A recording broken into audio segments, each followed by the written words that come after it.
नमस्कार साथियों, मैं डॉक्टर विकास कुमार मलिक, कृषि वैज्ञानिक। आज हम चर्चा करेंगे गन्ने की एक नई प्रजाति को 15023 के बारे में। ये प्रजाति किस प्रकार किसान के लिए लाभकारी होगी और किस प्रकार ये फैक्ट्री के लिए लाभकारी होगी, दोनों ही तथ्यों पर आज हम चर्चा करेंगे। और इस प्रजाति को लगाने में हमें क्या क्या सावधानी रखनी होगी उसके बारे में भी हम चर्चा करेंगे। जो आप यहाँ पर मेरे पीछे ये स्थिति देख रहे हैं, ये जो प्लॉट देख रहे हैं, ये 15023 का ही प्लॉट है, जिसकी वृद्धि बेहद अच्छी है, लंबाई बेहद अच्छी है। और ये जो गन्ना है जिसमें मैं खड़ा हूँ, गन्ना है मार्च अप्रैल का बोया हुआ गन्ना है, और इसकी बढ़वार इतनी अच्छी है कि इसमें लगभग 10 से 12 फीट का गन्ना तैयार है।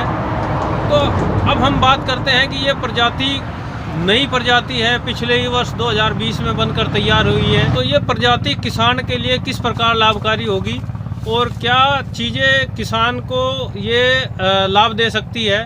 पहले मैं वैरायटी बनने की प्रक्रिया पे थोड़ी सी चर्चा करता हूँ कि जो हम वैरायटियाँ हैं उस पर कैसे बनती है, क्या क्या वो प्रक्रिया अपनाते हैं। जो ये वैरायटी है को 15023, को का मतलब है कोयम्बटूर की वैरायटी, और जो ये प्रजाति बनाई गई है उसका रीजनल स्टेशन करनाल में है। वहाँ से इस प्रजाति का निर्माण किया गया है, वहाँ से इसको बनाया गया है। और जब भी हम कोई प्रजाति बनाते हैं उसमें दो नर और मादा लिए जाते हैं, उनको मिलाकर, दो माता पिता को लेकर उनको मिलाकर एक नया पौधा तैयार किया जाता है क्रॉस कराने के बाद। जो इस वैरायटी में हमने क्रॉस कराए हैं वो 0241 का को 8347 8347, इन दोनों प्रजातियों का हमने आपस में मिलाकर क्रॉस बनाया है और जिससे ये प्रजाति बनी है। ये प्रजाति हमारे जो मैंने बताया अभी कोयम्बटूर का रीजनल स्टेशन करनाल में है, वहाँ से ये निर्मित की गई है। और इस प्रजाति का दूसरा मुख्य गुण है कि ये रोग रोधक क्षमता बहुत अच्छी है। नई प्रजाति है, पिछले ही वर्ष बनी है। तो ये प्रजाति का जो रोग रोधक क्षमता है, जो मुख्य रूप से हम बात करते हैं रेड रोट की और स्मट की, उन दोनों के प्रति रोग रोधक क्षमता इसके अंदर विद्यमान है। और इस प्रजाति का जो चीनी पत्ता है वो भी बेहद अच्छा है। चीनी पत्ता की बात करने से पहले मैं बात करता हूँ कि ये प्रजाति किन किन क्षेत्रों के लिए रिकमेंडेड है। जब भी कोई नई प्रजाति बनती है उसके लिए एक क्षेत्र निर्धारित किया जाता है कि ये इस जलवायु के लिए, इन जगह के लिए अच्छा उत्पादन, अच्छा इसका यहाँ पर जो पौधा है वो अच्छा हष्ट पुष्ट पौधा होगा, और यहाँ पर ये अन्य प्रजातियों की तुलना में जो चेक वैरायटियाँ रखते हैं उनकी तुलना में अच्छा उत्पादन देगी। इसका जो रिकमेंडेड क्षेत्र है वो मध्य उत्तर प्रदेश से लेके मध्य उत्तर प्रदेश और पश्चिमी उत्तर प्रदेश, हरियाणा और पंजाब।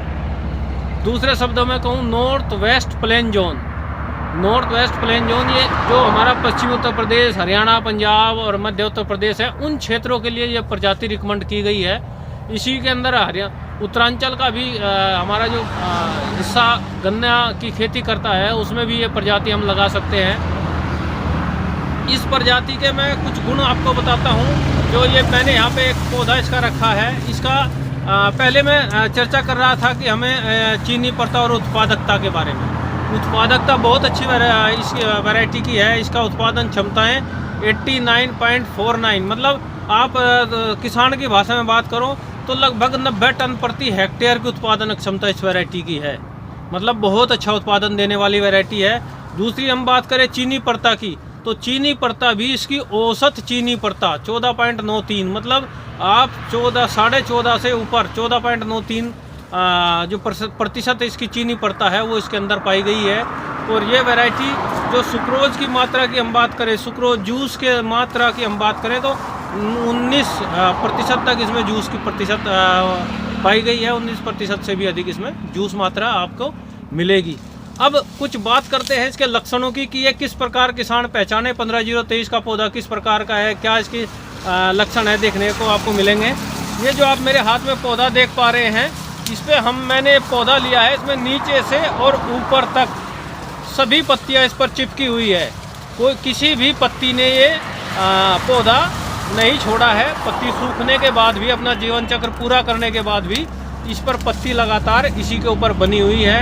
ये भी पौधे के एक गुण में आता है कि पत्ती पौधा छोड़ रहा है या नहीं छोड़ रहा है। जैसे 0238 वैरायटी की हम इसके साथ तुलना करें तो 0238 वैरायटी को 0238 वैरायटी जब भी पौधे की पत्तियां मैच्योर हो जाती है, पक जाती है, अपना जीवन चक्र पूरा कर लेती है, तो वो पौधे की पत्तियां उसको छोड़ना शुरू कर देती है, लेकिन इसमें वे प्रवृत्ति नहीं है। इस पर ज़्यादातर पत्तियां पौधे पर चिपकी हुई है। यदि हम हटाते हैं तो इसको हटाने से हमें पता लगेगा कि इसमें पौधा किस प्रकार का इसके अंदर से नज़र आता है। जो आप देख पा रहे होंगे, इसकी जो पोरी है, इस पोरी का जो कलर है वो हल्का हरा और पीले रंग लिए हुए हैं। ये वेराइटल कैरेक्टर है। अभी मैं आपको इसकी बर्ड आई आँख के बारे में भी विस्तार से बताऊंगा। इससे पहले मैं आपको इसका अगोला दिखाता हूँ। इसका अगोला गहरे हरे रंग का न होकर हल्के हरे रंग का अगोला होता है। ये जो आप देख पा रहे हैं, ये अगोला हल्के हरे रंग का होता है और इस पर जो लीफ सीथ है वो बहुत अच्छे से एक दूसरे पत्ती को सपोर्ट करते हुए ऊपर तक मिलेगी। और जो आपका यहाँ पर किसान की भाषा में हम बात करें कि किस प्रकार किसान भी पहचान ले ये वैरायटी कौन सी है, जो ये यहाँ पर कान के जैसी स्ट्रक्चर बनी होती है लीफ सीथ पर। आपको मैं नज़दीक से दिखाता हूँ। ये जो लीफ सीथ पर यहाँ पर स्ट्रक्चर बनी होती है, इसके आधार पे हम पहचान पाते हैं कि किस ये वैरायटी का ये कैरेक्टर है। कि इसमें जो यहाँ पर कान के नुमा एक स्ट्रक्चर बनी हुई है, ये ऊपर की तरफ उभरी हुई है, बिल्कुल सीधा, यहाँ से इसमें कट नहीं है। ये भी एक वैरायटी का गुण होता है। और मैंने आपको दिखाया लीफ सीथ जो आपकी इसकी है बिल्कुल हरे रंग की है, हेरी नहीं है, कोई भी कांटेदार इस पर संरचना ऊपर यहाँ पर नहीं है। ये भी इस वैरायटी का एक गुण है कि इस पर कोई कांटेदार संरचना यहाँ पर नहीं है। अब हम बात करते हैं पोरियों की। पोरी इसकी गन्ना पर्याप्त लंबाई का है, लगभग 12-13 फीट का गन्ना, 14 फीट का गन्ना आपका आसानी से आपको प्राप्त होगा। और गन्ने में अंदर पित्त बहुत कम है, ना पित्त ना के बराबर है, या मैं दूसरे शब्दों में कहूँ पित्त नहीं है। तो इसलिए गन्ने में वज़न काफ़ी अच्छा होने वाला है, काफ़ी अच्छा वज़न देगा। तो ये इसके गुण हैं। अब बात करते हैं आँख की। जो इसकी आँख की संरचना है, यहाँ पर आप आसानी से देख पा रहे होंगे, ये आँख उभरी हुई है, थोड़ी ज़्यादा छोटी आँख नहीं है। तो किसान भाई यदि जमाव की भाषा में बात करेंगे तो इसका जमाव भी बहुत अच्छा आएगा। इस आँख में जो क्षमताएं हैं वो बहुत अच्छा जमाव देने की है। दूसरा, हम जब वैरायटी को पहचानते हैं तो यहाँ पर इंटरनोड पर रिंग होता है, जिसे हम यहाँ का रिंग, यहाँ का छल्ला, जो हम किसान की भाषा में बात करें, यहाँ पे जो छल्ला नज़र आएगा वो आपको हल्का पीलेपन लिए हुए है। गांठ के ऊपर जो यहाँ पे हमारे प्राइमरी रूट्स निकलती है, प्रारंभिक जड़ें निकलती है, उसके ऊपर जो छल्ला बनता है वो हल्का पीले रंग का छल्ला बनेगा।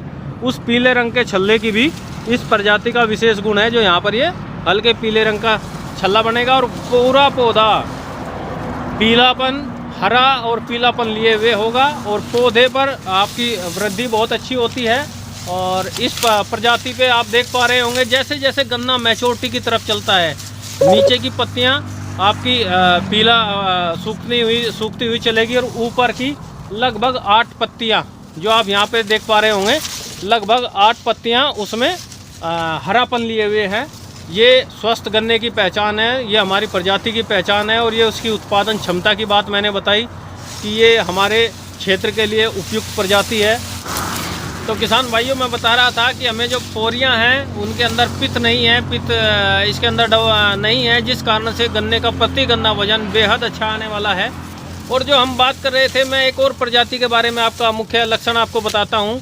जो आप यहाँ पे देख पा रहे होंगे, जो गांठ है हमारी, उसके पास से पोरी उसके ऊपर की तरफ पतली होती है और नीचे से ऊपर को जब क्रम बढ़ता है तो उसकी मोटाई बढ़ती जाती है। जब तक गांठ तक वो पोरी पहुँचती है तो नीचे की तुलना में ऊपर की पोरी की मोटाई ज़्यादा हो जाती है, जिस कारण से वो वहाँ पर अगली जो हमारी गांठ है उसको फिर मजबूती देने के लिए वहाँ पे ये इस वेराइटल कैरेक्टर के साथ में आती है कि नीचे से हमारी पोरी बारीक और ऊपर की तरफ मोटी होती हुई चली जाएगी। ये इस वेराइटल, इस प्रजाति का एक मुख्य गुण है। आप यहाँ से देख पा रहे होंगे, यहाँ से जो आपकी ये पोरी है नीचे की तरफ से ये पतली है और यहाँ से इसको जब हम ऊपर की तरफ बढ़ते हैं तो इसकी मोटाई बढ़ जाती है। ये भी एक प्रजातीय गुण है। और अभी मैं आपको इसके अंदर का पित्त की व्यवस्था दिखाता हूँ कि पित्त इसके अंदर है या नहीं।